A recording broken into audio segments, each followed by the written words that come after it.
യേശുക്രിസ്തുവിൽ വിശ്വസിച്ചാൽ നിന്റെ ഹൃദയത്തിൽ നിന്ന് ഒരു നദി ഒഴുകും. ഇന്നത്തെ ക്രിസ്ത്യാനിയുടെ ഏറ്റവും വലിയ പരാധീനത എന്താന്ന് ചോദിച്ചാൽ, ക്രിസ്ത്യാനിക്ക് ചുറ്റും പരിമിതിയുടെയും പരിധിയുടെയും വേലി കെട്ടിയിട്ടുണ്ട്. ഒത്തിരി കുഞ്ഞുമക്കൾ എൻ്റെ മുമ്പിൽ ഇരിപ്പുണ്ട്.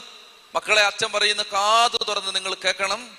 നിങ്ങളുടെ മാതാപിതാക്കൾ അവരുടെ ജീവിതത്തിന് ചുറ്റും ഒരു വേലി കെട്ടി അവരുടെ പരിധി നിശ്ചയിച്ചിട്ടുണ്ട്. നിങ്ങൾ അങ്ങനെ ആവരുത്. നിങ്ങൾ വിശാലമായിട്ട് വളരണം. നിങ്ങളൊരു ചെറിയ അരുവിയായിട്ട് അവസാനിക്കരുത്. നിങ്ങൾ മഹാനദിയാവണം. അതിനാണ് അച്ഛൻ ഈ രാത്രിയിൽ ഇത് പറയുന്നത്. ചതി പറഞ്ഞേ ഹല്ലേലൂയാ, ചതി പറഞ്ഞേ ഹല്ലേലൂയാ.